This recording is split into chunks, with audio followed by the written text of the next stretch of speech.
Judaism is one of the world's oldest religions, with thousands of years of history, rich with meaning and tradition. But what are the core ideas and symbols that lie right at its heart? Well, in this explainer, we're going to break down some of the essential building blocks that have shaped Jewish life for centuries. Ready? Let's dive in. Yeah, this is really the big question we're tackling here. We're going to look at the foundational ideas. You can almost think of it as the software of the faith, and then we'll get into the tangible objects that bring all those ideas to life in the physical world. All right, so first up, let's talk about what we're calling the software of Judaism. These are the big guiding concepts, the foundational pillars that really shape everything from daily practice to the very structure of the community. Okay, at the absolute heart of it all, you have the Torah. Now, a lot of people just call it the Holy Book, but it's so much more than that. Think of it as a living guide. It's packed with laws, yeah, but also these epic stories and a whole ethical framework that basically gives you a blueprint for living a good, meaningful life.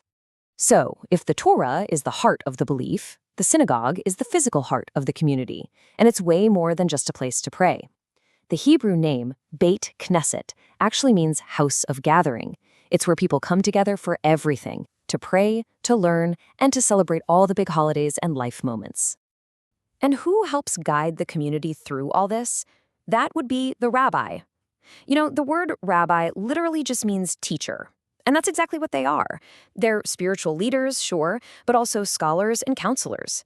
Their whole job is to help make these ancient texts feel relevant today. Okay, last one for our software section. Kosher. You've probably heard of this. It's the set of Jewish dietary regulations. But here's the thing. It's not just about a list of forbidden foods. The whole idea is to take something you do every single day, eating, and turn it into a moment of mindfulness, a way to connect with your faith. Okay, so we've got the concepts down, the software.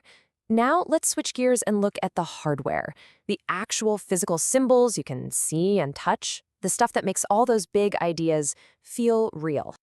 I am sure you've seen this one before, the menorah. It's this beautiful candelabra, and it's just this incredibly powerful symbol of light winning out over darkness. The one you see most often has 9 branches, and it's famously lit during Hanukkah. Each candle represents one day of a historic miracle, you know? It's a real beacon of hope and resilience. And then, of course, there's this. Probably the most recognized symbol of Judaism in the world, the Star of David. This 6-pointed star, the Magen David, has become this really profound emblem of Jewish identity and community. You see it everywhere, from the flag of Israel to jewelry people wear every day. Okay, this one is so cool. If you ever look closely at the doorpost of a Jewish home, you might spot this little case. That's a mezuzah. And inside is a tiny little scroll with a prayer from the Torah. The idea behind it is just brilliant. It turns the simple act of walking in or out of your house into a quick moment of reflection, a little reminder of your faith. Next up, we have the talit. This is a prayer shawl. It's worn during prayer to create a sort of personal, sacred space. But the really interesting part is at the corners. You see those specially knotted fringes? They're called tzitzit, and they're designed to be a physical, tactile reminder of the 613 commandments found in the Torah. It's something you can literally touch and feel.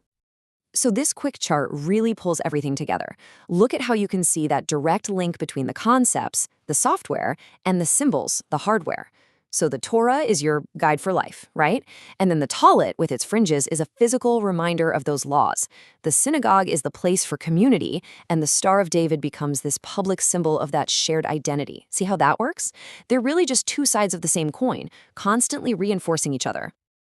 So what's the big takeaway here? It's that none of these things exist in a vacuum.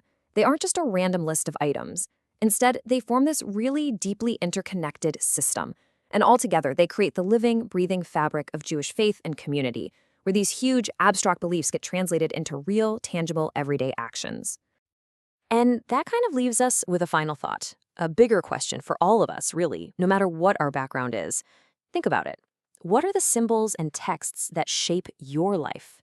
How do the things you read, the objects you hold on to, or the places you gather with others, how do all of those things define who you are and what community you belong to?